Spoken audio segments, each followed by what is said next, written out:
සුබ දවසක් ඔයාලට ඔයාලගේ තියෙන මේ SL Jayampathi YouTube channel එකත් එක. ඉතින් අද වීඩියෝ එකේ මම ඔයාලට අරගෙන ආවේ BOC Smart Pay App එකෙන් කොහොමද අපි ෆන්ඩ් ට්‍රාන්ස්ෆර් එකක් කරන්න කියලා. මම කලින් වීඩියෝ එකක් අරගෙන ආවා ඔයාලට මේ app එක සම්බන්ධව full review එකක් අලුතෙන් අප්ඩේට් වෙච්ච settings ගැන ඒ වගේම මේකේ ඉන්ටර්ෆේස් එක ගැන මේකෙන් මොනවද කරන්න පුළුවන් ඒ සියලු දේ මම A to Z A video එකෙන් කතා කරා. ඔයාලට පුළුවන් මේ උඩ පේන කාඩ් එකෙන් ගිහලා මේ වීඩියෝ එක බලලා එන්න. මම අද මේ වීඩියෝෙන් ඔයාලට පෙන්නනවා කොහොමද ෆන්ඩ් ට්‍රාන්ස්ෆර් එකක් කරන්න කියලා. ඉතින් අපි වැඩි කතා නැතුව යමු වීඩියෝ එකට. වීඩියෝ එකට යන්න කලින් ඔයාලගේ channel එකට අලුත් වෙනවා. දැන් පහළ තියෙන subscribe button එක ඔබන්න. ඒ වගේම bell button එකත් ඔබලා තියාගන්න මම දාන වීඩියෝ ළඟටම ගෙන්න ගන්න පුළුවන්. හරි මම මගේ password එක දීලා lock වෙනවා app එකට. හරි. මම අද කරන්නේ ෆන්ඩ් ට්‍රාන්ස්ෆර් එකක්. මෙන්න මෙතන ෆන්ඩ් ට්‍රාන්ස්ෆර් කියන එක මම මෙතන ටච් කරනවා. හරි. ඊට පස්සේ අපිට යන්න පුළුවන් මෙන්න මෙතන send money කියන එකට. හරි. මෙතන තියෙනවා one time fund transfer කියලා. මම මෙන්න මේක ටච් කරනවා. හරි. ඊට මේ වගේ ඉන්ටර්ෆේස් එකකට ආවම පස්සේ මෙන්න තියෙනවා beneficiary bank කියලා. ඒ කියන්නේ අපි මුදල් යවන කෙනාගේ බැංක් එක මෙතන තෝරගන්න ඕනේ.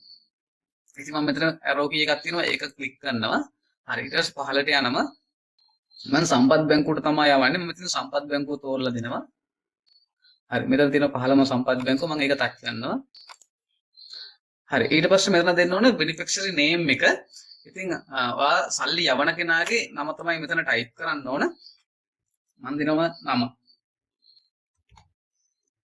හරි. මේ විදිහට ඔයා නම ටයිප් කරන්න. ඊට පස්සේ මෙතන account number එක ටයිප් කරන්න තියෙනවා. මම මගේ account number එක ටයිප් කරනවා.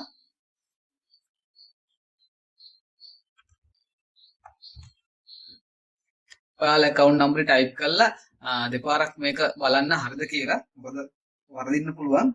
හරි. ඊට පස්සේ ඔයාලට පුළුවන් මෙන්න මේ continue කියන එක දෙන්න. මේ using QR scan ඒක මම පස්සේ කතා කරන්නම්. ඒක මම දෙවෙනි වීඩියෝ එකේදී කතා කරනවා. නෑ මේ දෙවෙනි වීඩියෝ එක මම ඒක තුන්වෙනි වීඩියෝ එකේදී කතා කරනවා. පළවෙනි වීඩියෝ එක මම ඔයාලට කරලා තියෙන්නේ. ඔයාලට ඒක බලන්න පුළුවන් ගිහිල්ලා මගේ channel එකේ මේ දෙවෙනි වීඩියෝ එක. ඉතින් මෙතන continue කියන එක ඔයාලා ටච් කරන්න. හරි. ඊට පස්සේ මෙන්න මේ වගේ තැනකට එනවා.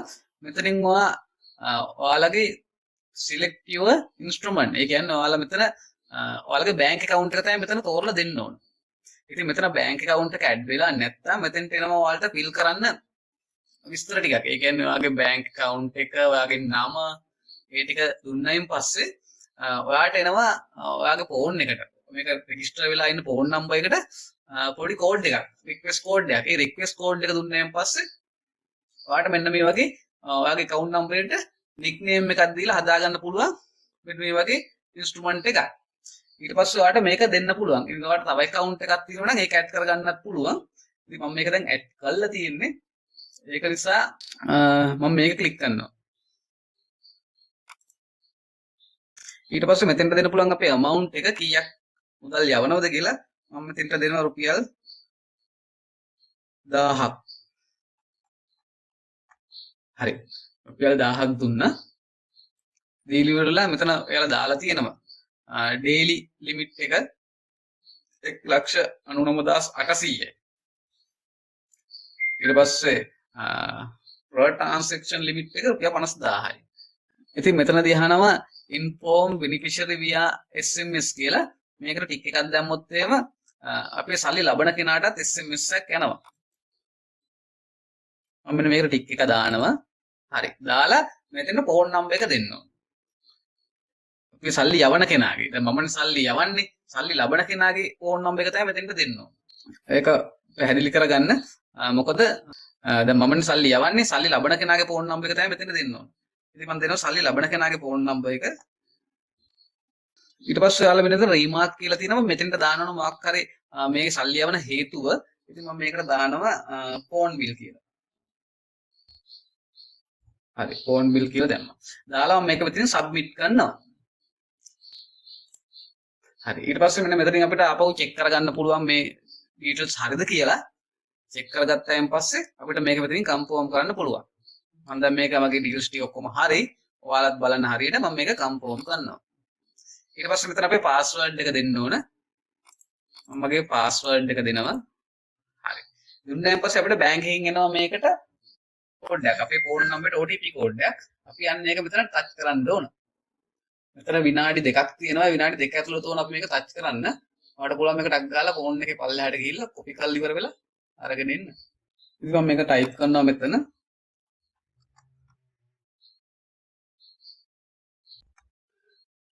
ඉතින් ඔයාගේ OTP කෝඩ් එක ටයිප් කරායින් පස්සේ මෙන්න මේ විදිහට fund transfer was successful කියලා වැටෙනවා. ඒ වගේම SMS එකකුත් එනවා ෆෝන් එකට.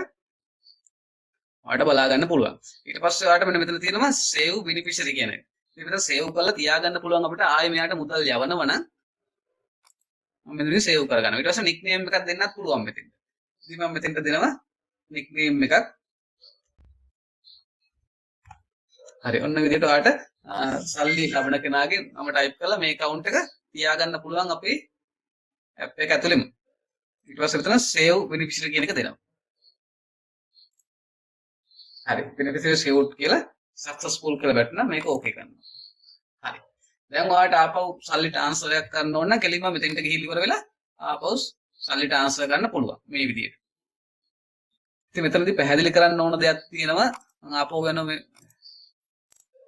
මෙන්න මෙතන setting එකට ගිහිල්ලා මෙතන තියෙනවා payment instrument කියන එකට.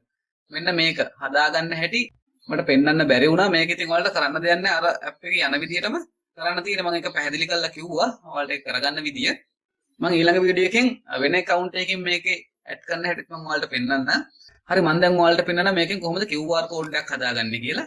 මෙන්න මෙතන request money කියලා තියෙනවනේ මෙන්න මෙතන request money කියන එක ඔයාලා click කරන්න.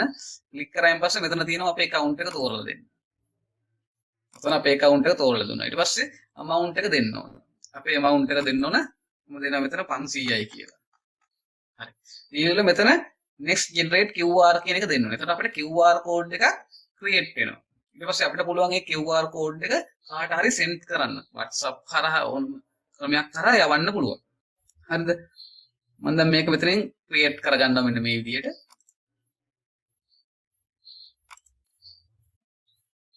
මෙන්න මෙතන do not show again කියලා ටික් එක දාලා මේ generate QR කියන එක මම click කරනවා. හරි. දැන් ඔයාලට බලා ගන්න පුළුවන් මෙන්න මෙතන QR එකක් create වෙලා තියෙනවා. මෙන්න මේක අපිට මෙතනින් share කරන්න පුළුවන්. ඒ වගේම මෙතනින් download කරගන්න පුළුවන්. දැන් මම මේක download කරගන්නවා මෙතනින්. allow කියන එක දෙනවා.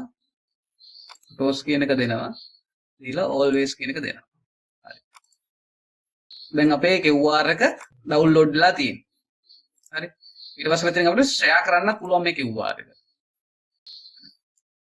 මෙතනින් අපිට print කරගන්න පුළුවන්. එතකොට මෙතනින් upload කරන්න පුළුවන්.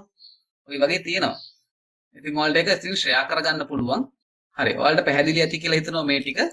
හරි මම දැන් ඔයාලට කියලා දෙන්නම් මේ වගේ ලැබෙන QR එකකින් අපේ account එකට මුදල් එකතු කරගන්නේ කොහොමද කියලා. මම ආපහු යනවා මෙතන home එකට. මම යනවා මෙන්න මේ fund transfer කියන එකට. ගිහිල්ලා මෙතන send money කියන එකට මම යනවා. හරි. ඊට පස්සේ මෙතන තියෙනවා one time transfer කියලා මම මේ ක්ලික් කරනවා. ක්ලික් කරාන් පස්සේ මෙන්න මෙතන තියෙනවා using the QR scan කියලා. ඉතින් මෙන්න මේක ක්ලික් කළා අපේ අර දැන් අපිට generate කරපු QR එක තියෙනවනේ. අන්නේ QR එක අපිට scan කරගන්න පුළුවන්. එතකොට ඒ QR එකේ තියෙන මුදල අපේ account එකට add කරගන්න පුළුවන්. ඉතින් මට දැන් එක මෙතන කරන්න විදියක් නැහැ. මොකද මගේම QR එකක් මට scan කරන්න බෑ. ඉතින් වෙන account එකකින් තමයි කරන්න ඕන. මම ඔයාලට ඒක වීඩියෝ එකකින් කරලා පෙන්නන්නම් ඉදිරියේදී. ඉතින් මේක ක්ලික් කරාන් පස්සේ මෙන්න මේ විදිහට තප්පර 29ක් ඇතුළත අපේ ඒ QR එක ස්කෑන් කරාන් පස්සේ අපිට මුදල් එකතු කරගන්න පුළුවන් අපේ account එකට. ඉතින් මම හිතනවා ඔයාලට මේක පැහැදිලි ඇති කියලා. හරි මේක ගැන තමයි මට මේ වීඩියෝ එකෙන් ගේන්න ඕන උනේ. ඊළඟට මම කතා කරනවා ඊළඟ ඔප්ෂන් ගැන මේකේ.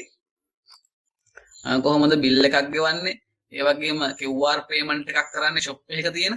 ඒ වගේම shop එකක් add කරගන්නේ කොහොමද කියලාත් මම ඔයාලට ඊළඟ වීඩියෝ එකෙන් කියනවා. ඉතින් වීඩියෝ එක හොඳයි නම් like කරන්න. ඒ වගේම යාළුවන්ට බලන්න share කරන්න.